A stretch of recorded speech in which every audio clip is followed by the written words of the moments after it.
What's going on, YouTube? It's your boy Charific here, coming at you with part 2 of the Pokemon movie analysis of Pokemon Movie 3, The Spell of Unown. And I'm still joined with Wannabe Reviewer. Hello, I am here. Yes, he is. What up, And, people? okay, don't try to be fancy here. Last time you said that I was lame, so this time I'm trying to add some spice to it. So what is up, my home dogs and home dogettes?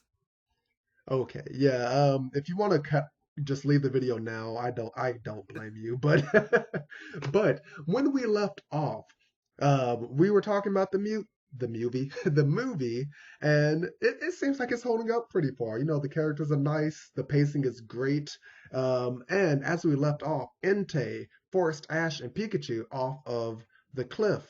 We didn't know if they were going to live or not, but just in the nick of time, my Wait, hold boy, on. My bet is that Ash dies. I bet you $10,000 that he doesn't. Uh, Never mind. but but get ready to pay me, wannabe, because just in the nick of time, my boy Charizard, my mascot, my homie, swoops in to save the day yet again, saves Ash from certain doom.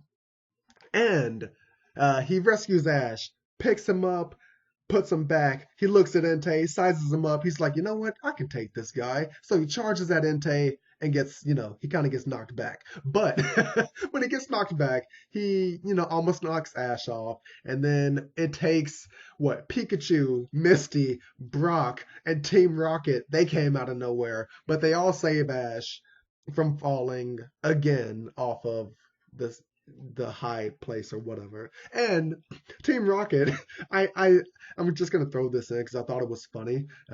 Ash is like, "What are you doing here? You're not good guys." And then Meowth's like, "Oh, it's pretty simple. Without you, we're out of show business." So just Team Yeah. Rocket, just breaking the fourth wall again. Yeah. um, That's but great. but um, but jumping back in, Ash tries to take Molly and is like, "Hey, look, we all have friends here. We're all friends. And my Pokemon are my friends too. Join us, and you can have real Pokemon and real friends." And she's like, "No, I already have real Pokemon." And she doesn't want to leave. Proceeds to show her fake Pokemon. Yes, she shows her fake Pokemon, and basically saying that she still doesn't want to leave. So at that point, Entei's upset. He's like, "Hey, leave. I'm sick of you." And then Ash hops onto Charizard's back for round two of the battle.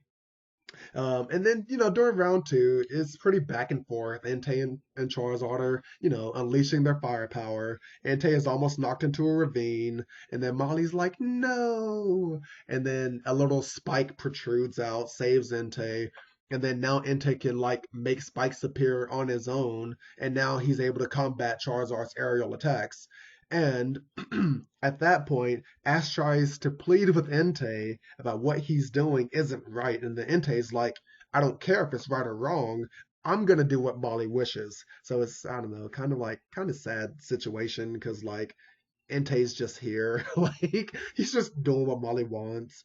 And then Entei, he counterattacks and he's able to pin Charizard down by the neck. And then Entei, Yeah, that was actually kind of brutal. That was yeah, actually yeah, kind of brutal. definitely. Especially when Entei's loading up this he's loading up this fire blast and is like, this will finish it. And it's like, oh my gosh. Entei's about to point blank attack Charizard, Like which, murder him. Like yeah, planning to murder him. Like, oh yeah, god, dude. literally murder. And then Molly intervenes and is like, "No, I don't want to keep. I'm tired of all the fighting." And wants Entei to stop. And then he's like, "Okay, fine." And then everyone's comforting Molly again, and it's like, "Yeah, come with us." And Molly's like, "Yeah, I want things to be real now."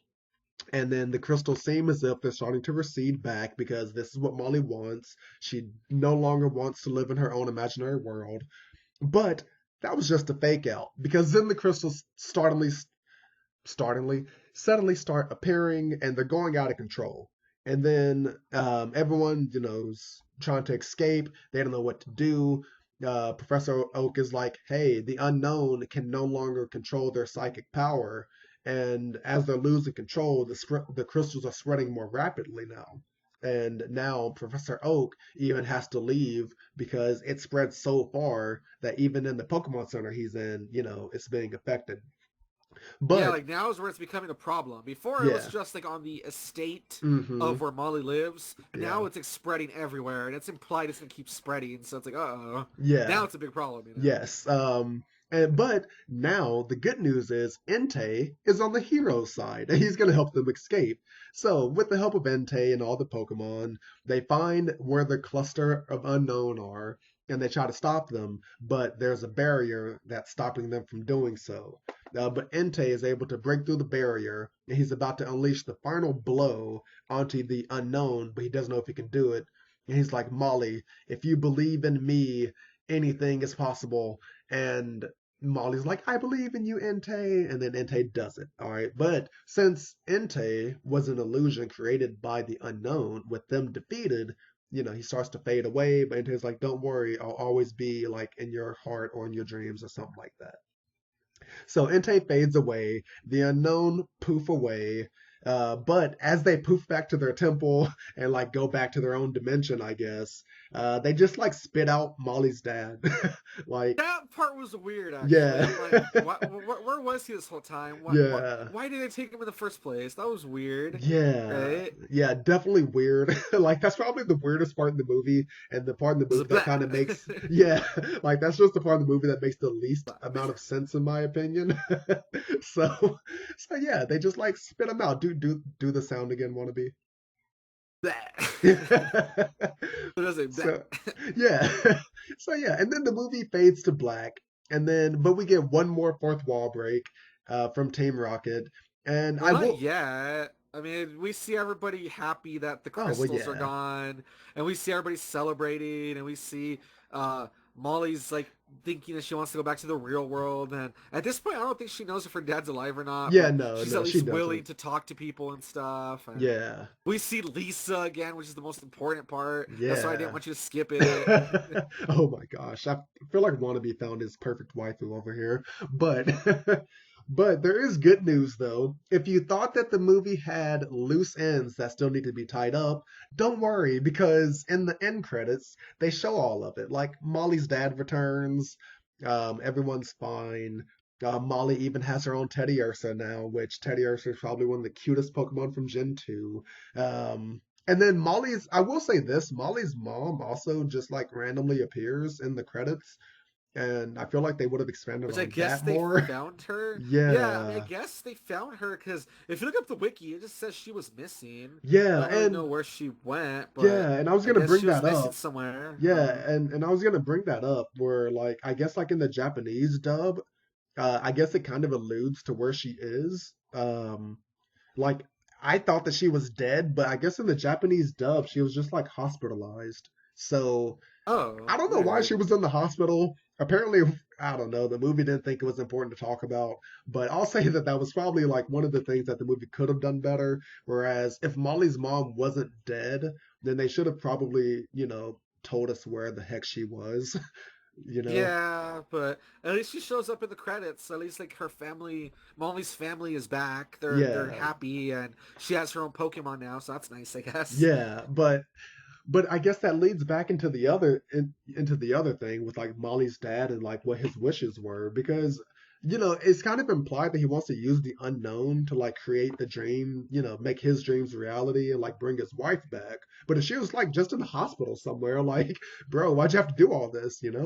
I guess he needed to heal her. I don't I know. yeah, I guess, but and She had um, Pokemon leukemia. I don't oh know. my gosh. But and I guess another thing, and this isn't even a fault on the movie. Like I get it, like the anime is different from the games, but in like they make Unknown like so hyped up in this movie. Like they have all this power, but they are worthless in the games. Like they have a base stat total of like 200. Like they're not even a legendary Pokemon. Even like in the movie, they calls them a legendary, but they're not legendary at all. Like I mean, to be fair, a whole bunch of them are put together, so maybe that amplifies their power. You know. I guess. Ooh, that was a. hard voice crack, but I guess, That man. was really weird. That was a voice crack right there now. No, it's okay. I'm gonna cut this out. Shh, they'll never know. But um, what was I gonna say? But yeah, I don't know. But like I said, the anime is different from the games, and I guess at least in the games, it's like, yeah, if you get enough of unknown, maybe something will happen. So, I don't know. I think I'm just a little bit salty still because like back when I was a kid and I was playing Pokemon, I remembered the movie and I was like, I'm gonna use an unknown. And I remember You were using it. disappointed. Yeah, I was heavily disappointed because it freaking sucked. So I think I'm just still angry about that. But no, Nice. overall, I guess Wannabe Reviewer, what do you think about this movie? Wait, hold on. I feel like we're missing something. Let me go. I have the movie right in front of me. Let me go through the Okay, credits real quick. Are we missing anything? Okay, we see the family reunited. yeah, We see Ash say goodbye to Lisa. We see and Charizard Charizard, fly away. yes, Yeah, Charizard flies away. That was fun. yeah, I mean, I like how he's just unsupervised. Yeah, this Pokemon can yeah, totally go back to where he needs to go, where he needs to go unsupervised. yeah, man, he's Oh, fine. actually, no, never mind. That's it. And then it just Yeah, shows that they're still traveling. Never mind. I thought we were yep, missing something. Never mind. But yeah, so if you're just gonna say what I liked, like what my overall thoughts of the movie, like I said, I liked it. I mm-hmm. think it is way better than the second movie. Oh I yeah, don't quite know if it's better than the first movie. Probably yeah, not. I guess yeah. I wouldn't I'd say probably put it that. like in second place. Yeah. But it is a very fun movie. I like all the things it has going on. Uh, this has a good story, you know. I Oh like, yeah. this little girl out of control because of her grief. Mm-hmm. Like I said, I think it's cool when Ash and friends break into her like crystal castle or whatever. I think all Yes. the different environments are really fun, Yes. and I think seeing like the different battles against Molly was fun. She's like in an Yeah. adult form, she's in a kid form underwater. Yeah. And That was then really cool. and then I'm gonna interrupt you for a second, real quick, just to expand upon like what you said about the environments. And I feel like like what they did for the water type battle was so nice because it's so rare. Like it's so rare that we actually see like water type Pokemon shine like in the anime and whatnot. Just because like a lot of them are fish based, and fish kind of need water to be useful. And so it was kind of nice like seeing like Misty's Pokemon like unrestricted for like the first time and probably the last time. So I don't know. I thought that was Yeah. pretty cool. Like you said, what they did with the environment was nice. Yeah, I thought that was really So fun. And yeah. then just the characters were good. All the character Hmm. moments were good. I feel like everyone had a part to play. I thought that was really. Yes. Oh, I know what I just missed because I said all the characters had a part to play. Hmm. And even though this character didn't have a part to play, Hmm. in the credits, there's a part where it shows Professor Oak is on the couch Hmm. and Tracy is sweeping. And for whatever reason, Professor Oak just rolls off the couch and falls on the floor. That's funny. It's just a very random moment. I don't know why, Yeah. but I just wanted to bring that up. That yeah, Hmm. that we see Tracy like two times. Yeah. One time during the news report, he's looking at the TV, and then at the end, he's just sweeping, Yeah. cleaning Professor Oak's house like a little bitch, and Professor Oak falls off Oh the my gosh. couch. I don't know why I remember that. It was just really funny to me. But That but this aside, does remind me though, now that you bring up characters and their parts to play, I guess I will say Team Rocket didn't have that big of a part in this one. Like they literally were just there, in my opinion. They kind of just existed. yeah, they had less to do in this one than they did in the last two. Yeah, which Honestly, which is they ironic. that's What? probably honestly I would say that's probably the only Hmm. downside to this movie. I would think Yeah. that Team Rocket feels very tacked on and Yes. random. Yeah. But I guess the movie kind of plays into that because I don't know if you remember, but Meowth is like, as they're going up the stairs, they're like, I wonder if we'll have a bigger part in the next movie. So, like, I guess they Yeah, I mean address it. at So, least, yeah, but yeah, it definitely yeah, does at feel least like a there's that. shame. Yeah. Because especially coming off of the last movie, where like legit Team Rocket does save the day basically by like sacrificing themselves and nobody knows about it. So for that, and then they come into this movie and they're literally just following Ash, and that's pretty much it. And they like, Yeah, we literally see them in the woods mm-hmm, looking at everything happening with binoculars. yes, Then they're in the hot air balloon that gets shot down. mm-hmm, Then later they show up to help Ash when he's gonna fall off the ledge or whatever, and yeah, that's it. yeah, That's it. yep, that's pretty much it, man. So, like you say, I guess that the team how they handled Team Rocket and how they handled Molly's mother, I'll say are the biggest downsides to this movie. Which isn't bad though, because that's not a lot. Oh yeah, especially I feel like if we're comparing it to the second movie, then of course. So, Yeah, like I oh said, this one man. has fun new Mm-hmm. characters. It Yes. has a good little story. Yes. Every character has like a part to play, which I think is interesting. I Mm-hmm. like the battles. I like the Yes. environments. Yes. And then I just like the flow of the movie. It felt interesting. Like you watch an hour, it's like an hour and like 13 minutes, Yeah. and it feels like it goes by really fast because you're just very invested in it. Like there's no Mm-hmm. downtime. So Yeah. yeah, there you go. So, I guess with that, guys, we're going to end off the part two of this analysis. Like always, if you enjoyed this, maybe check out the other analysis that me and Wannabe Reviewer did. This is the third movie out of what, like 26? 20 of them or something. Yeah. Yeah, Jesus so, Christ, man. We're gonna be at yeah. this a while. Yeah. So I don't know, man. I guess if you guys enjoyed, then at least you have something to look forward to once a month, right? Yeah, there So you go. so yeah. I guess with that, check Oh, speaking of what's up. which, before that, I was gonna say, so what is the next movie that people can look forward to? Speaking of Ah, which, yes, the next movie we will be doing Pokemon Forever. Get it? Forever because it's the fourth movie and yeah, Forever. Get it?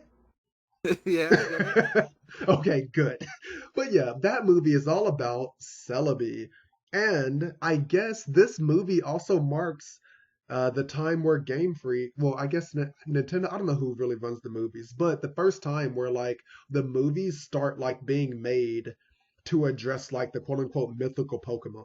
Because there's always like in every generation, there's like a mythical Pokemon that you can they're called mythical, but they're basically just legendary Pokemon that you have to like it's basically promotional. Like you have to either like go to GameStop and get this card or go to like this event to get the Pokemon. But this is where we start seeing the movies start like advertising mythical Pokemon. So Instead of just legendaries, yeah. yeah. So and oh my gosh, I'll get into that later because I have a bone to pick with mythical Pokemon and okay. Anyway, but we've kept you guys long enough. If you enjoyed, check out Wannabe Reviewer's channel. He makes amazing content, um, spoiler-free reviews, which you don't really see a lot of that. So if you're interested in that, then check him out. And they're also very diverse. He does games, anime. He's doing manga reviews now, which I'm that first manga review was pretty nice, so I do recommend that one. But yeah, that's all I got. You know the drill. Comment, like, and subscribe, and I'll see you in the Yep. next analysis. Bye. Later.